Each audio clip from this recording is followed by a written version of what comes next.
everyone. My name's Andrew. My name's sorry.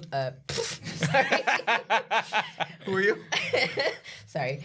My name's Shuhui. And my name is Josué. And welcome. The warmest possible welcome to everyone listening to our third discussion episode for episode 3 of Shrouded Stories Beyond the Great Wall. Oh, I can't believe it's taken till episode 3 for us to synchronize. To synchronize it, yeah. That's pretty good. We'll catch you next time, so. Yes. Oh, we'll do it. Today we're talking about episode 3, Fuxi Draws the Bagua. So, incest. Let's talk about some of the context here. I know that must be what's on everyone's mind immediately after listening to it.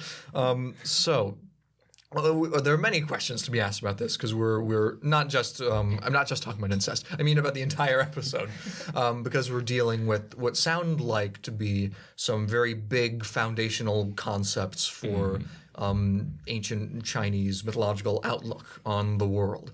So we'll begin with the incest, though, because that's fun. There's an implied taboo here, of course, because the plot is they have to get special permission. They need to get a signed card to actually have a permitted marriage. So I guess the question is, what do we know or not know about the way that incest was viewed, taboo or otherwise, or on a scale of 1 to 10, how taboo are we talking for the ancient Chinese world? Right now, 10. 10. Yeah. It's a crime. But in a long period of the history, a lot of the royalty families actually married their cousin, and not because of to keep the blood pure, but because most of the times their cousins' parents or uncles, close relatives, they are in power as well. So it's like a combination of power and force to conquer more. Oh, that's very royalty, period. It's so royalty. Yeah. I mean, not that, again, yet another thing I don't know anything about, except... Well, I mean, we know enough. Well, it's true. We have the vague impression of sort of big-chinned rulers who've been...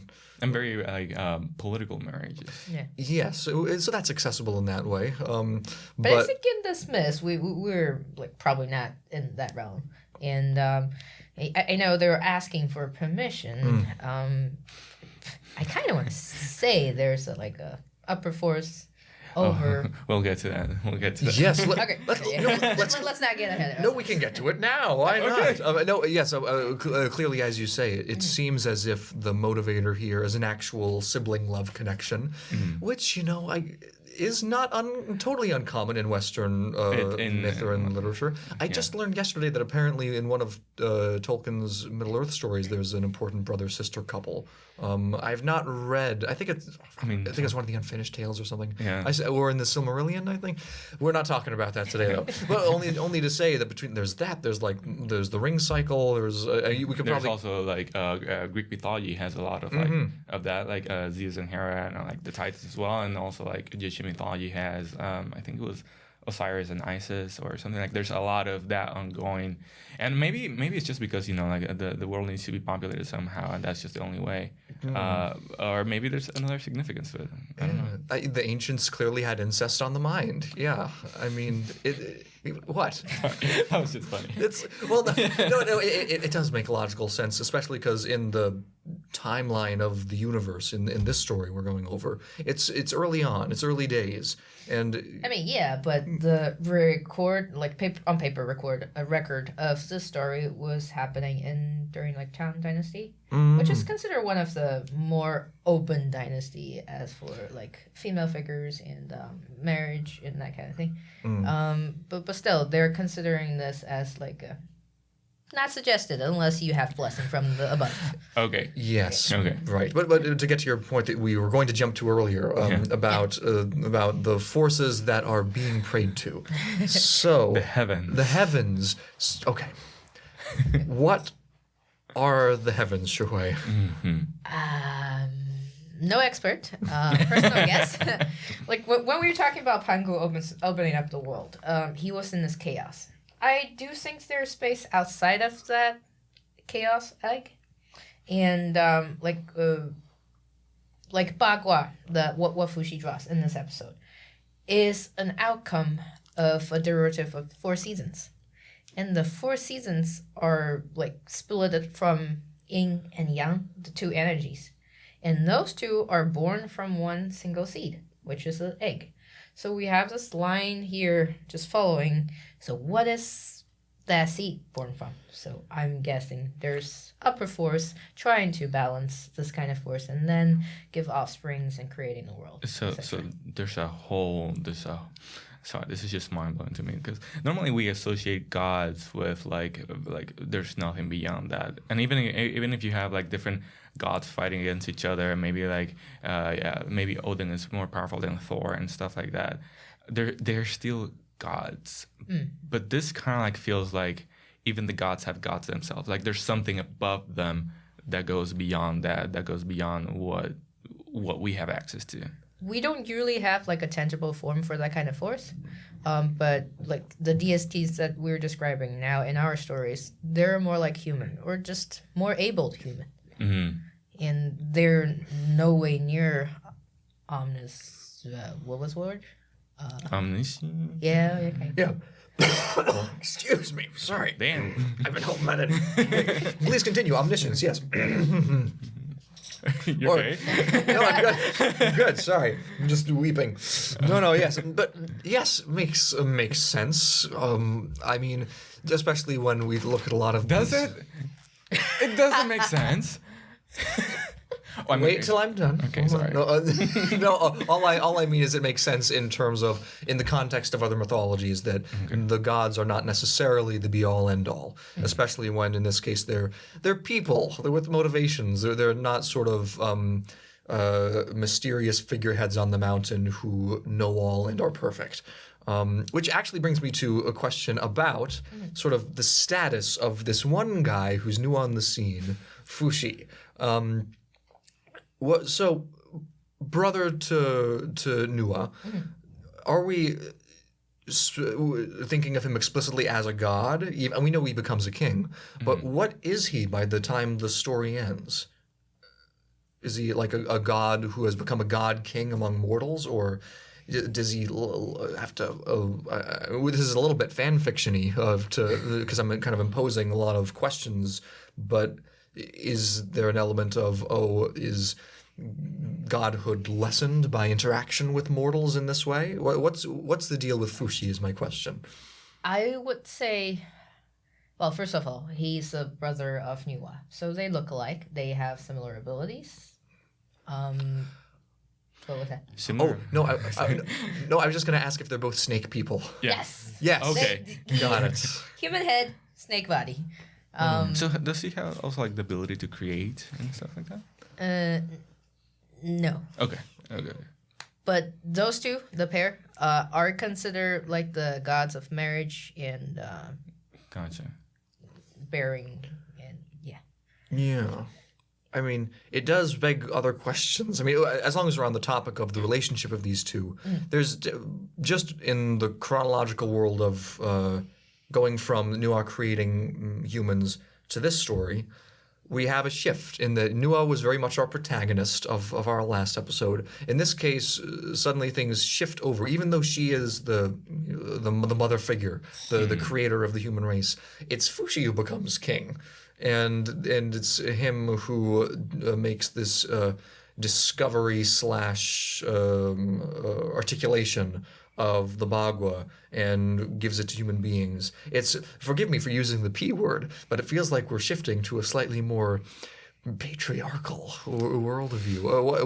What's going on here? Did we just misread the previous story and its like motherhood implications? No, I think that still exists. 'Cause, for example, a lot of the ancient surnames, like myself, which is Yao, we still have this part of the character that contains the word female. So it's like a transitional stage where we're delivering not willingly, but moving the power to more male figures than female figures. So that's why Nua just kind of like becomes like a wife in this story. A little bit. And that's it. And I think historically what happened is just hunting started. Well, it feels lucky that she will become a more prominent character later on. In Stay tuned. Stay tuned. Let's reel him in for the next one. Oh, good. I mean, with that said, as long as we're kind of talking about, you know, the shift of what's being given to the human beings and who's giving it, let's talk about the Bagua itself. I'll admit, I when I was first reading about it and when we were getting ready to record this stuff, I had some trouble visualizing, and even after one sees it, it still is. It's not an uncomplicated thing. I guess if I had a question, I'll phrase it as a question. that should we think of the Bagua as sort of this talismanic thing that is discovered by Fuxi that he is able to give to humans, and now they're able to predict the weather and understand the forces of the universe? Or is it more like the uncovering of an algorithm that now allows people to know more about the nitty-gritty function of the elements bouncing off of each other? More like a algorithm, because it's like a chart that you reference to. Maybe it's representing something, and then when you are doing the what is it called? Sometimes the turtleneck, and then burn them and try to fortune tell. They will give you a hint on how your Bagua is going to look like. And based on how they look like, then you can derive what's going to happen. There are books about like how you do it. If you're really interested, you can definitely look into that. But it's not, as you said, like it should be a simple thing. It's actually really complicated. Are you referring to like a personal Bagua that each when you say with not storytelling, a fortune telling? Not a personal Bagua, but like each event that you're trying to tell, it will have a different scene that you will see. Okay, and is this, because now I'm interested, it's so much done in the context of weather events and sort of world things, but it feels like it's so broad that it's like an election predictor or like other non-weathery things. Yeah, it not only predicts weather, it's also contributing to agriculture, geography sometimes, arts, sometimes history as well, and like creations, scientific stuff. It's way broader than you can imagine. Is it still based on physical elements?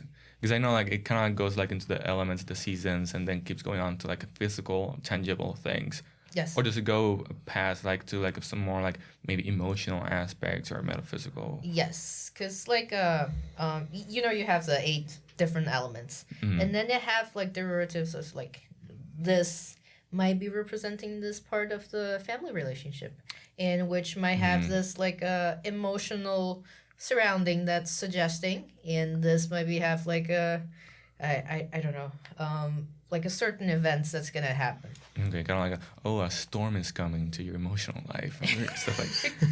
Could be like Yeah. the combination. Yeah. Okay. Yeah. Okay. Oh, there's it's not exactly like a palm reading type of thing, but it's not too many miles off. I hope. But I also think like in this story at least, we keep coming back to the topic of agency, because it's like Fuxi like discovered this thing and was able to like quantify it to some extent on a diagram, and then gave that as a tool to humans to use as needed as the weather change and all that. We've basically reached our Prometheus myth, kind of. Yeah, like the giving of the fire and stuff. It's like what we were telling in the Pangu story. He was given a tool. And right now, Niwa and Fuxi are both trying to give tools to humans so we can prepare for their leaving. Oh, oops. Oh, spoiler. Uh-oh. It's all right. For the context, you'll have to tune in now. You have no choice. But that's all true and good. Yeah, there's also like still like the whole concept of like this is something that's discovered. It's not something that's created. Yeah. So it is a little bit like loss of the universe kind of thing. Force above. forces above. Right. The heavens. This is another thing we're coming back to. It's a lot of agency and a lot of talking about these slightly ineffable forces that not only dictate what humans do, but what the gods do and the deities and the semi-gods or so on and so forth. It feels like we're existing in the same world as asking, okay, what was outside the egg? Well, what are the heavens Nuwa and Fuxi had to pray to? What the forces of the Bagua, were these simply always in play? And it feels like the answer is very much yes. It's like there's some kind of a tangle of the Bagua until the egg opens in episode 1. Go listen to it now. And then suddenly, not only are these things settled into an order, but then articulated. Yeah. Oh. Does it keep going? Like, because like it's like one thing becomes 2, then becomes 2 again, 4 and 8. Does it keep going, or does it kind of like just stop? So the last one is Bagua becomes everything. Oh. Okay, that's becomes the world. That's pretty thorough. Yeah, becomes the You're world. not keep tracking of it. Okay, yeah. It goes on. But it goes on. Yeah. Okay. So it's literally like a unifying theory of how everything is. That's cool. I like that. It's cool to have a unifying theory of everything. Yeah. Someday. It's oh my god. Well, listen, we've come to the end of our regularly scheduled questions. We went over a couple things we didn't plan to go over, but before we wrap up here, are there any more things that are just burning inside of us that we must release or perish? Well, I don't like that he became the king. It doesn't seem He didn't fair, create does the it? Humans. No. Yeah. Does he get any kind of worship? Because I know like we have the whole wine aspect with Nuwa. Not that I'm aware of. If there's like a specific thing, but he did contribute more than just drawing the Bagua, like the counting methods in the ancient time and like recording the history. But we're not including in the this mythology per se. Okay. Maybe later. Maybe in a subsequent episode. So I feel so cheap. I'm doing so many. It's all right. We can be forgiven for that. Yeah. A little bit. It's first a podcast. It'll be fine. It's true. We're so new to this, you guys. We're just terribly. So you'll be gentle and merciful and forgiving, as we must be with ourselves. Yeah. Yes. We're trying. So it feels like we're bringing it to an end at the moment. Yes. Yes. About here is where our stinger will slightly be. It's. Wow. Sorry. Thank you for tuning in to our 3rd discussion episode for Shrouded Stories Beyond the Great Wall. Thank you. I was waiting for I'm it. not joking. Come on. All right. Well, maybe next time we'll persuade Shuhui to join us. Tune in next time, and we'll talk more about things we don't know much about, but we'll do so enthusiastically. Yeah. Take care. See you Bye-bye. guys. Bye. Translation by Shuhui Yang. English adaptation by Andrew Goehring. Music by Solwyn Locke. Sound effects by Shuhui Yao and Josué Vera. Art by Ursula Yang. Produced by Shuhui Yao and Josué Vera.